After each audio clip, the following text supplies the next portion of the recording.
Hello, my dear friends. Let's welcome back to my channel. So today's our topic is about हमने जैसे हमारे last exercise वगैरह हमने मतलब एक्सरसाइज 1.1 है रियल नंबर्स की हमने वो सब पढ़ी थी और फिर हमने जो हमारी थ्योरम थी हम थ्योरम क्या बोल सकते हैं हमारा जो फॉर्मूला था LCM into HCF equals to a into b मतलब प्रोडक्ट ऑफ गिवन नंबर्स मतलब ये जो हमारा था ए इंटू बी वाला ये हमने क्या है हमने ये सॉल्व किया था इसे न्यूमेरिकल सॉल्व किए थे फिर हमारा जैसे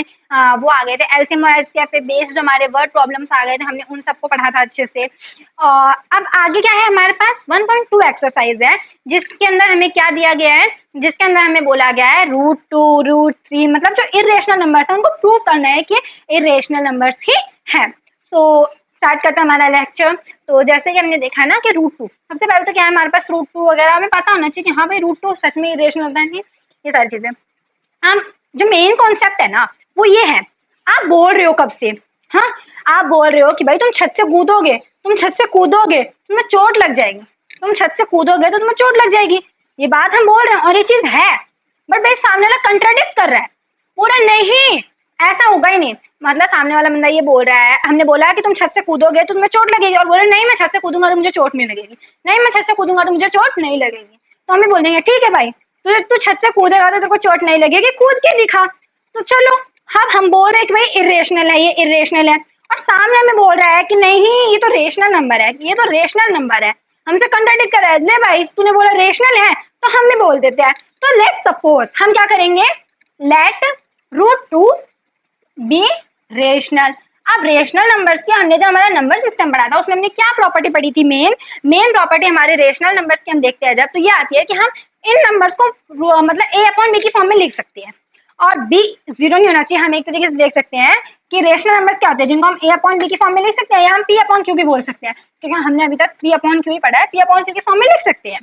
Q must not be equal to zero q जीरो नहीं होना चाहिए और इसके साथ एक और प्रॉपर्टी होती है कि जो पी एंड क्यू है ना ये कोप्राइम्स होने चाहिए। कोप्राइम नंबर क्या होते हैं कोई भी ऐसे दो नंबर जिनका कोई मतलब कॉमन फैक्टर हो ही ना सिवाय 1 के तो हम बोल सकते हैं कि P and Q HCF of P मतलब P and Q is equal to 1। क्या होना चाहिए इनका HCF 1 होना चाहिए मतलब क्या है ये कोप्राइम नंबर्स हैं। तो चलो स्टार्ट करते हैं हम कि अगर हम क्या मानेंगे इन लोगों को हम बोल देंगे लेट √2 इज रेशनल। हमने मान लिया कि लो भाई √2 क्या है हमारा एक रेशनल नंबर है और √2 इरेशनल नंबर है तो √2 किसके इक्वल होगा a अपॉन b के इक्वल होगा। b must not be equal to zero और साथ में क्या प्रॉपर्टी है HCF of a and b is equal to 1। इसको कोप्राइम बोल सकते हैं इन नंबर्स को कि a और b इन दोनों का कोई कॉमन फैक्टर होना ही नहीं चाहिए या हम इनको ऐसे लिख सकते हैं a and b are coprimes. इसके जगह अगर हम इसको ऐसे समझेंगे ना तो हमें बहुत इजीली समझ आ जाती है। तो अब हमें पता चल गया क्या है √2 क्या है a अपॉन b की फॉर्म में हम इसको लिख सकते हैं क्यों हम b हमारा जीरो नहीं है और ये दोनों क्या है इन दोनों का कोई भी कॉमन फैक्टर है ही नहीं। तो चलो रेशनल है। अब दोनों साइड में अगर हम इधर कुछ प्लस करें इधर कुछ प्लस करें कोई फर्क नहीं पड़ेगा इधर कुछ माइनस करें इधर कुछ माइनस करें कोई फर्क नहीं पड़ेगा इधर कुछ मल्टीप्लाई करें इधर कुछ मल्टीप्लाई करें कोई फर्क नहीं पड़ेगा इधर स्क्वायर करो इधर अंडर रूट करो इधर अंडर रूट करो इधर क्यूब करो इट डजंट मैटर। अगर आप कोई भी एप्लीकेशन दोनों तरफ अप्लाई करते हो तो कोई मैटर नहीं करती है सही है गलत है मतलब कोई वो नहीं है दिक्कत इसमें। तो चलो क्या करेंगे स्क्वायरिंग बोथ साइड। हमने क्या करा दोनों साइड में क्या किया हमने स्क्वायर कर दिया। चलो ठीक है स्क्वायर किया तो √2 का क्या बन गया 2 और a क्या हो गया a square upon b square. अब इसको यहाँ लिखने से बेटर हम यहाँ लिखते हैं। अब b स्क्वायर अगर आपने यहाँ लिखा है इसको यहाँ भेज सकते हैं लो लिख दीजिए a square equals to 2b square. ठीक है अब ध्यान दो b स्क्वायर इसका फैक्टर है a स्क्वायर का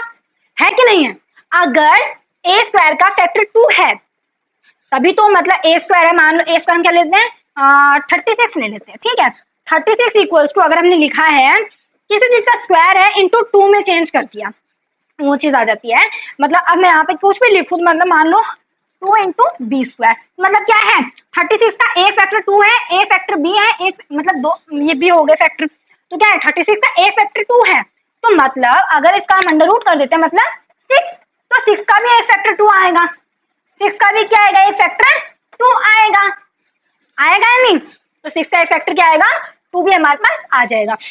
इसके साथ में हम फिर नहीं बोल सकते बी आएगा, बी स्क्वायर आएगा, हम क्या है कोई भी अननोन एक्स वाई कोई भी नंबर ले लेंगे। तो मतलब हम क्या बोल सकते हैं, अगर 2a स्क्वायर का फैक्टर है, ये हमारे पास है ना थ्योरम भी दे रखी है कि अगर हमारा कोई भी नंबर इसका फैक्टर है तो क्या होगा, इसके रूट का भी फैक्टर जरूर होगा। जब भी हमने देखा 36 का अगर फैक्टर मेरा 2 है तो 6 का भी फैक्टर होगा ही होगा।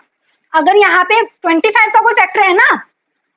तो क्या है वो 5 का भी फैक्टर होगा। तो क्या है a square equals to 2b, इसे हम क्या बोल सकते हैं, a इक्वल्स टू मतलब a स्क्वायर का फैक्टर है ही 2 is factor of a square, so 2 is also a factor of a। 2 क्या है हमारा, a का भी एक फैक्टर हो सकता है।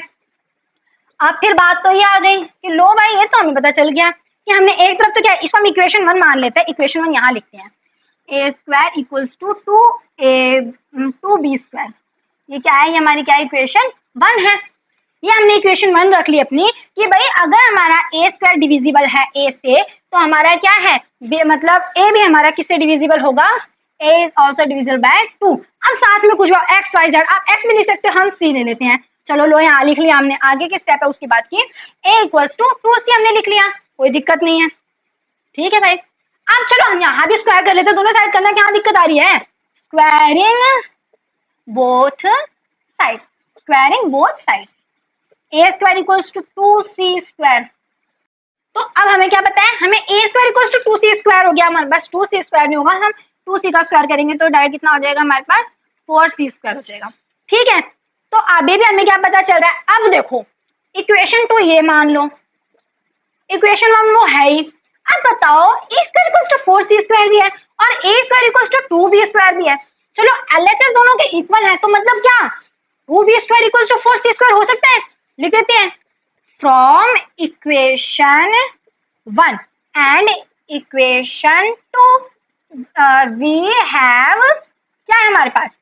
ये हमारे पास ये लिखा है 2b square equals to 4c square, okay no problem. अब आगे चलो हम इस 2 को क्या है इधर भेज देते हैं, b स्क्वायर इक्वल्स टू क्या आ जाएगा 4c स्क्वायर अपॉन 2 है, कितना हो जाएगा 2, b square equals to 2c square, ये तो वहां था, वहां भी क्या था हमारे पास a square equals to 2b square, a square का फैक्टर था 2 तो a का भी फैक्टर था 2, और यहाँ पे क्या है b स्क्वायर का एक फैक्टर क्या है 2 is a factor of b square, so 2 is also a factor of b। अब बताओ हमने सामने से हमें तो बोल दिया कि रेशनल है, हमने बोल दिया ठीक है भाई ये रेशनल है मान लेते हैं। रेशनल की प्रॉपर्टी सबसे बड़ी क्या होती है कि जो भी p अपॉन q के फॉर्म में जो भी नंबर लिखे हैं p और q दोनों क्या है कोप्राइम्स होने चाहिए, पर यहाँ तो कोप्राइम हो ही नहीं रहे हैं, दोनों के कॉमन फैक्टर आ रहे हैं। देखो 2 is also factor of b और यहाँ क्या था 2 is also factor of a, 2 a का भी फैक्टर है 2 b का भी फैक्टर है, हाउ इज इट पॉसिबल, अगर ये दोनों कोप्राइम्स हैं तो कैसे इन दोनों का फैक्टर 2 हो सकता है, लेट्स सपोज सोच के देखो एक बार, नहीं हो सकता। अगर नहीं हो सकता है, तुमने बोला कि हाँ ये इरेशनल, ये रेशनल है, हमने बोल दिया ठीक है भाई रेशनल है, अब रेशनल में हम प्रूव कर देते हैं इसको, पर ये तो क्या कॉन्ट्राडिक्ट कर दिया इसने हमारे जो हमने लेट मतलब इसका जो भी हमने एजम्पशन था, तो क्या है हम क्या बोल सकते हैं, हम क्या बोलेंगे it makes our assumption wrong because a and b both have 2 as a common factor, दोनों के पास क्या है कॉमन फैक्टर है, कौन 2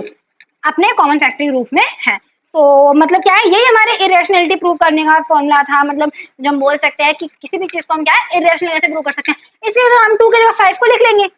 3 को लिख लेंगे, 7 को लिख लेंगे, 11 को लिख लेंगे, 13 को लिख लेंगे, हमें कोई भी नंबर दे दो हम क्या है उसका इरेशनल उसको प्रूव कर सकते हैं इस तरीके से। तो अगर वीडियो आपको अच्छी लगी हो तो लाइक करना, चैनल को सब्सक्राइब करना, अपने दोस्तों के साथ जरूर शेयर करना और नेक्स्ट वीडियो के लिए मतलब बेल आइकन मुझे प्रेस कर देना। तब तक के लिए बाय बाय, थैंक यू।